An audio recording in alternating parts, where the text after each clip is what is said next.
Hi అండి, నేను మీ పద్మా వెంకట్. ఈరోజు వీడియోలో తొక్కుడు ఆవకాయ పచ్చడి చేసి చూపిస్తున్నానండి.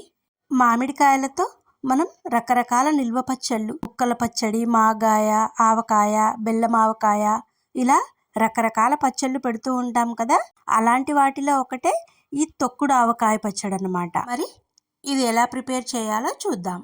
దీనికోసం ఇక్కడ నేను పులుపు ఎక్కువగా ఉండే చిన్న రసాల మామిడికాయలు తీసుకున్నాను.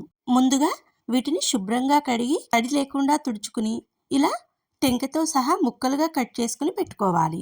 ఇప్పుడు కొలత కోసం ఏదైనా గ్లాస్ గాని బౌల్ గాని తీసుకుని 3 గ్లాసులు వచ్చేలా చూసుకుని ఇలా కొలిచి ఒక బౌల్లోకి తీసుకోండి. ఇప్పుడు మరో బౌల్లోకి అదే గ్లాస్ కొలతతో అర గ్లాస్ కారము, అర గ్లాస్ దంచిన కల్లుప్పు, అర గ్లాస్ ఆవపిండి, 2 టేబుల్ స్పూన్ల వరకు మెంతిపిండిని వేసి అన్నింటినీ కూడా చక్కగా మిక్స్ అయ్యేలా కలిపి పక్కనుంచండి.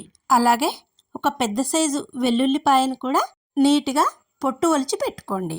ఇప్పుడు కొలిచి పెట్టుకున్న మామిడి ముక్కలను రోట్లో పట్టినన్ని వేసుకుని అలాగే కొలిచి పెట్టుకున్న కారాన్ని కూడా కొద్ది కొద్దిగా వేసుకుంటూ మామిడి ముక్కలను పూర్తిగా మెత్తగా అవ్వకుండా కచ్చా పచ్చాగా ఉండేలా దంచుకుని ఒక బౌల్లోకి తీసుకోండి.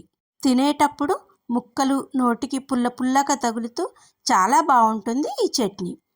ఇదే విధంగా మిగిలిన ముక్కలను మిగిలిన కారంతో పాటు అర టీ స్పూన్ పసుపును కూడా వేసి అదేవిధంగా కచ్చాపచ్చాగా దంచుకుని చివరలో వెల్లుల్లి రెబ్బలను కూడా వేసుకుని వాటిని కూడా మరీ మెత్తగా నలిగిపోకుండా దంచుకుని బౌల్లోకి తీసుకోండి. వేసవిలో చేసే మామిడి నిల్వ పచ్చళ్ళలో మా ఇంట్లో ప్రతి సంవత్సరం తప్పకుండా చేసే ఈ తొక్కుడు ఆవకాయ పచ్చడిని మీరు ఒకసారి ట్రై చేయండి. నోటికి పుల్ల పుల్లగా వెల్లుల్లి వాసనతో ఆవపిండి కమ్మదనంతో వేడివేడి రైస్లోకే కాకుండా అన్ని రకాల బ్రేక్ఫాస్ట్లలోకి కూడా చాలా బాగుంటుంది ఈ చట్నీ. ఇప్పుడు తాలింపు కోసం ప్యాన్ హీట్ అయ్యాక అదే గ్లాస్ కొలతతో 3/4 గ్లాస్ వరకు వేరుశనగ నూనెను కానీ నువ్వు పప్పు నూనెను కానీ వేసుకుని ఆయిల్ బాగా వేడెక్కాక 2 టేబుల్ స్పూన్ల పచ్చిశనగపప్పు, 2 టేబుల్ స్పూన్ల మినపప్పు వేసి ముందుగా వీటిని దోరగా వేయించండి. ఇవి దోరగా వేగిన తర్వాత 1 టేబుల్ స్పూన్ ఆవాలు, జీలకర్ర వేసి అవి కూడా చిటపటలాడాక 5-6 ఎండుమిర్చి, 4-5 రెమ్మల కరివేపాకును కూడా వేసి కరివేపాకు క్రిస్పీగా అయ్యేంత వరకు ఫ్రై చేసి స్టవ్ ఆఫ్ చేసి ఈ తాలింపును పూర్తిగా చల్లారనివ్వండి.